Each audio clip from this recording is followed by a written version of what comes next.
நாட்டுப்பற்றாளன் செய்திகள் வாசிப்பது வாசுகி தாமோதரன். சென்ற மாதம் நடந்து முடிந்த சட்டமன்ற பொதுத் தேர்தலின் வாக்கு எண்ணிக்கை கோவை தடாகம் ரோட்டில் உள்ள தொழில்நுட்ப கல்லூரியில் நாளை நடக்க உள்ளது.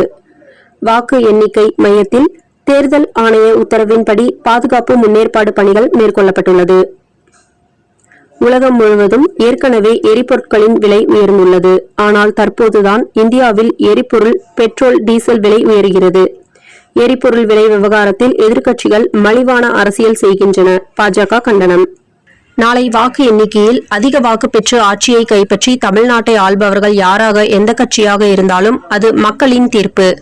அதை அனைவரும் மனமகிழ்ச்சியோடு ஏற்றுக்கொண்டு மக்களுக்கு நல்லது செய்ய வேண்டும் எனவும், எதிர்க்கட்சியில் அமர்பவர்கள் எந்த கட்சியாக இருந்தாலும் மக்கள் உரிமைகளை ஆளும் கட்சியோடு இணைந்து மக்களுக்கும் தமிழ்நாட்டிற்கும் நல்லதை செய்ய வேண்டும் என கோவை தன்னார்வ நுகர்வோர் உரிமை பாதுகாப்பு நல மையம் மற்றும் நாட்டுப்பற்றாளன் பத்திரிகையும் வேண்டி விரும்பி கேட்டுக்கொள்கிறது. போரில் 2 லட்சம் கோடியை எரித்த அமெரிக்க டிரம்ப். ஈரான் போரில் இதுவரை அமெரிக்கா செலவழித்த தொகையை கொண்டு உலகெங்கிலும் வறுமையில் வாடும் 8.7 கோடி மக்களின் உயிரை காப்பாற்றியிருக்கலாம் என ஐநா சபை கருத்து வெளியிட்டுள்ளது. தமிழகத்தில் மின்வெட்டு இருக்காது.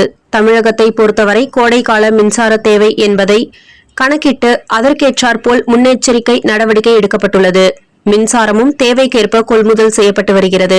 ஆகவே தமிழ்நாட்டில் மின்வெட்டு இருக்காது என மின்வாரியத்துறை தலைவர் ராதாகிருஷ்ணன் IAS தெரிவித்துள்ளார். ஹார்மோஸ் நீரணையை கடந்து இந்தியா வரும் LPG கப்பல் MT சர்வசக்தி என்ற எரிவாயு கப்பல் பாதுகாப்பாக நீரணையை கடந்தது.